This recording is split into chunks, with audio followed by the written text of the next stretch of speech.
Hello, hello, hello! Magandang araw! Welcome to my channel. Ako si Mystico Moreno, or in short, Mismo. At dito sa aking channel, we will manifest love and light sa inyong Tagalog readings na Mismo. Okay, so today, na-feel ko na gusto ni Universe na gawan ko kayo ng bonus love reading. Alam niyo kung bakit? Ang daming magagandang kaganapan ang nangyari ngayong araw. Kaya gusto kong i-share sa inyo yung good vibes, good energy. Okay, at sana masagap ko siya din dito sa inyong bonus love reading, sa good vibes din. Tingnan natin. Alright? At para ito sa lahat ng air signs, Libra, Gemini, Aquarius, na sumusubaybay ngayon. Alright. Habang binabalas ako to, gusto kong magpasalamat sa inyong lahat na Libra, Gemini, Aquarius for supporting my channel. Maraming salamat po sa pag-subscribe, sa pag-like, and sana tuloy-tuloy lang, i-like nyo lang din itong video na to. It helps the channel grow. At sa mga bago, okay, na nakasubaybay, sana supportan nyo rin po by subscribing this channel, and liking this video, and engage na rin kayo sa comment section. Lalo na kung nag-resonate siya. Okay? Share nyo na rin sa mga kilala nyo pang air signs na nangangailangan ng guidance from the universe. Okay, so ang gagawin ko, bubunot ako ng 2 cards each for the recent past, present, and near future. Okay? And interpret natin siya. Sunutin ko yung third card dahil March ngayon. Okay, so simulan na natin. Alright. Good vibes, good vibes. Ayan. Sige. Oops. Oh, Ace of Cups. Recent past. 9 of Cups. Sa present naman, 7 of Wands. 2 of Swords. Okay. And sa near future ay the Magician. And the High Priestess. Ooh, alright. It's a good reading so far. Okay. Sige, there's a strong energy of Gemini, then Virgo, and Cancer, saka Pisces. Okay. So, pwede yun yung energy ng person ninyo, but doesn't have to. Yun lang yung strong energy na nasasagap sa reading na to. Okay, so pwedeng ibang sign pa rin siya. Pwedeng the other signs. Yun lang talaga yung for this reading, yung mga nabanggit kong sign. Okay? Alright. So, simulan na natin. So, sa recent past, there's so much love. Diba? And kitang-kita dito sa Ace of Cups. Alright? Which is card of love. Okay? And sa recent past, so, meron ding energy of Nine of Cups. So, pareho siyang cups, which is a suit of the desires, okay?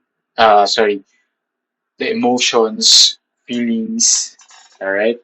So, punong-puno ng feelings ang nangyari in the recent past. And there's so much satisfaction. Alam mo yun, yung with your person and this connection, may parang kontento ka na. Parang may ganung energy ako nasasagap na happy ka na with this person. Kasi mahal ka nitong tao, di ba? Ina-express niya ng tama in a way na nafe-feel mo talaga. Regardless kung ano yung love language niya. Okay? So, kung pinaparamdam niya sa'yo na mahal ka niya through service and time, or binibigyan ka niya ng regalo, or in words, okay? Or through physical touch, di ba? Seen here, di ba? Nasa photo din. Na ramdam mo siya. And naramdaman mo siya kasi recent past nga. So, and at the present moment, okay, yung whatever, syempre, in a normal relationship, hindi naman siya perfect, di ba? May mga issues, challenges, mga tampuhan, argument.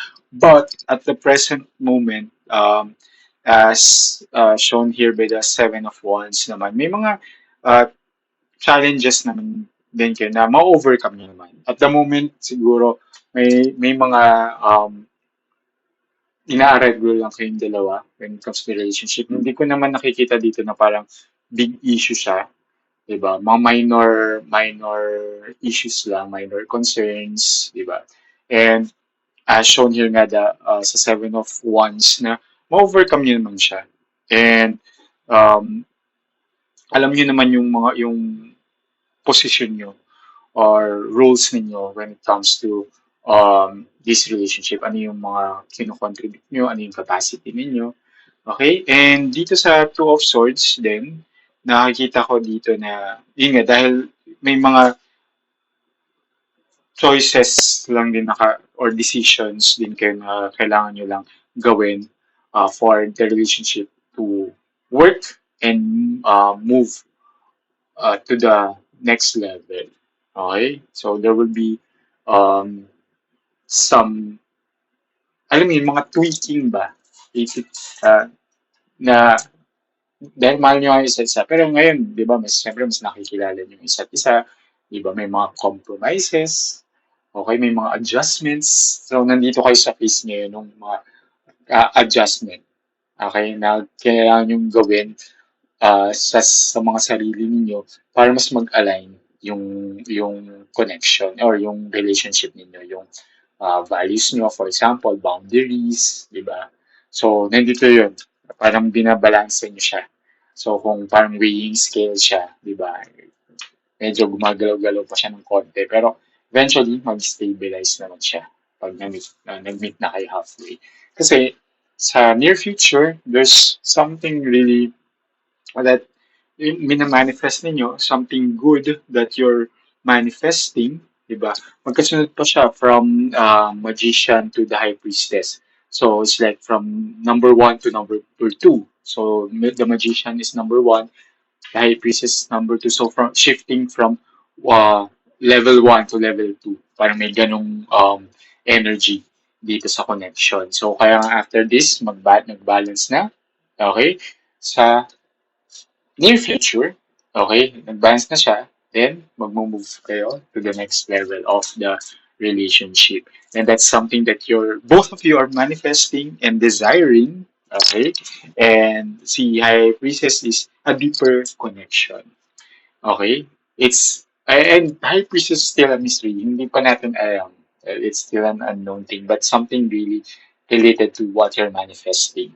So, mag-unfold pa lang siya sa future, but it's something really good. Okay? It's a deeper connection. Okay?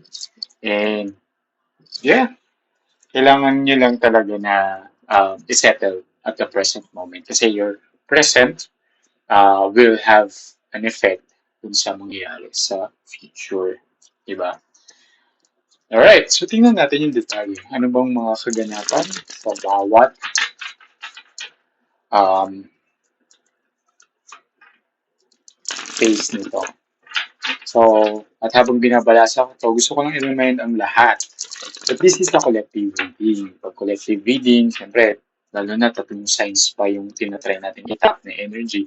So, this may or may not resonate with everyone. Kapag hindi nag-resonate, huwag pilitin. Okay? Abangan nyo na lang yung mga susunod ko pang reading. Baka yon mag-resonate na. Or, panoorin nyo yung mga past videos, baka isa doon ay mag-resonate. Kaya very important na nakasubscribe kayo para updated kayo sa mga ipapost kong videos. Okay? Sige. Tingnan natin. Okay. Sa recent past, details, Three of Cups, collaboration. Nine of Swords. Okay. Sige. Sa present moment, Knight of Cups. Okay. And Two of Pentacles. So it has the same energy-ish. And sa near future, Four of Pentacles and Three of Wands. Okay. Okay, so recent past, yun nga, punong-puno ng love, punong-puno ng passion, desire, love is expressed, na nafe-feel, nakikita. Okay. And here, Three of Cups is shown in na, you support each other. There's proper collaboration, okay? Sharing happy moments together. Yun yung energy ng Three of Cups eh. Parang, dahil nga recent past, yun, na-express yung love, there's so much passion. And as seen here by the Three of Cups, um, may mga happy moments, sharing happy moments together. And in-establish nyo talaga yung connection and relationship. May Nine of Swords na lumabas, and what I can see here is yung energy lang ng shifting, kasi tapos na to, di ba? Na ito lang yung leading to the present moment.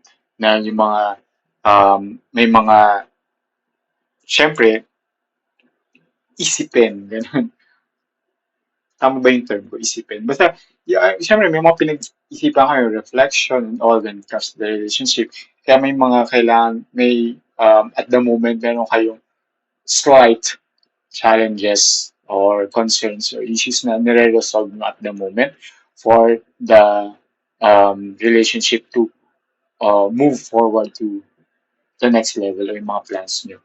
Diba? Kaya nandito, nag-shift siya. So, Nine of Swords, from happy moments, may biglang shift to, okay, ito yung mga kailangan natin ayusin. Kailangan natin balansehin, di ba? Yung sabi ko kanina. So dito, di ba, sobrang happy. Siyempre, happy, ganyan. And parang very dynamic pa yung weighing scale. Kaya yun yung gamitin nating analogy. So, very dynamic siya. Tapos biglang nakikita nyo, oops, parang hindi balance ha. So, kailangan natin balansin. And that's what's happening at the present moment. Okay? Shown here with the Knight of Cups, which is, yun nga, moving on to the next level. Gusto nyo naman talaga. Okay? Kaya kailangan nyo ayusin kasi hindi kayo makaka-move to the next level kung hindi nyo na resolve yung mga kailangan nyo i-resolve. And the Two of Swords and Two of Pentacles have pretty much the same energy. Two of Pentacles is making a decision and balancing, yun nga. And Two of Pentacles is a card of balance, yun nga. So, tama, di ba? Sinabi ko pala, ang weighing scale na binabalance, and Two of Pentacles, lumabas siya, which is double confirmation. Okay? And two siya. So, double.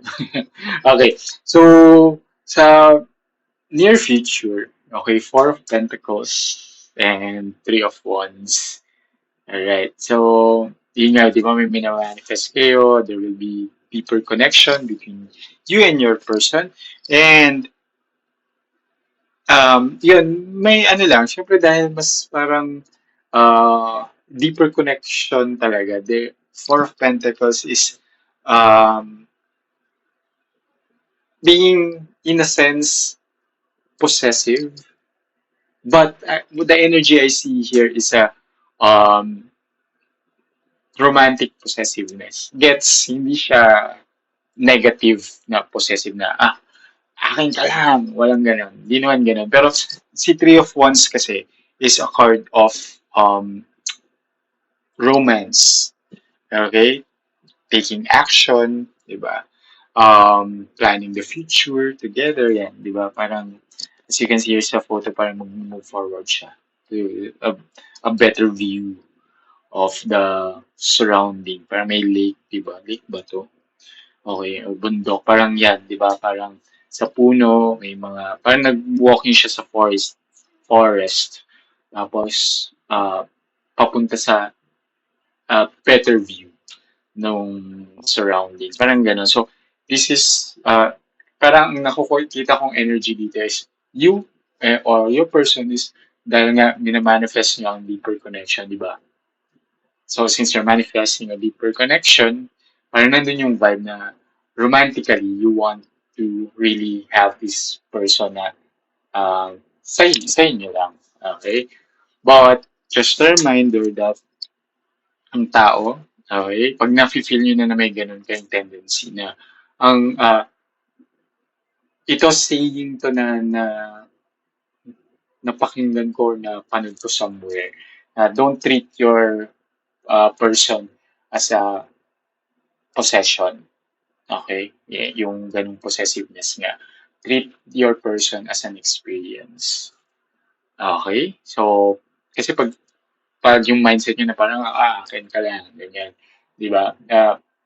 May darating yung time na parang yung person mo ma-feel niya na nasasakal siya. Alright? So, iwasan nyo lang yun. Okay, so dapat if yun yung na-experience, okay, this is what we have, I'm experiencing it. Pag tinreat nyo na yung partner niyo is an experience, you will enjoy the moment together. Diba? Hindi nyo siya tinreat na isa siyang something that you hold on to masyado. Okay, but what I see here nga is something na you, of course, dahil nga mahal nyo yung tao, diba? You want this person to be really part of your life kung kaya ng forever, di ba? Forever. So, it's really something romantic and I don't see naman a negative energy here.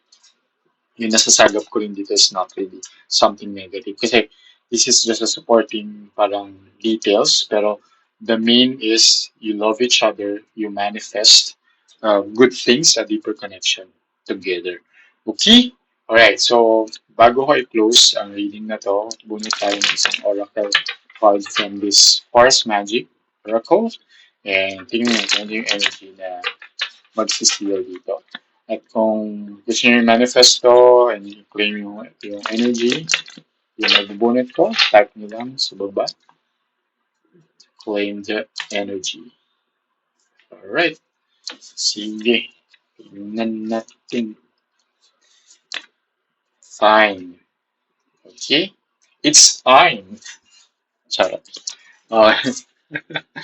Okay, sige. Tingnan natin ano yung meaning ng card na to. Pull ko lang from this box. Ayan. So, time is a part of confidence and faith and decision. So, tama.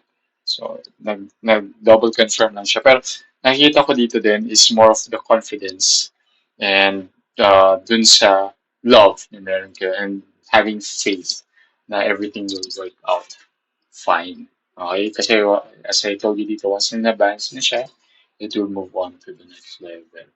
Okay, so type nyo na lang sa baba. Fine. Alright. Now it's time for me to say goodbye muna for now. Okay, abangan nyo na lang yung mga susunod ko pang love reading dito lang sa aking channel. Ako si Mystico Moreno or in short, Miss Mo. Ingat!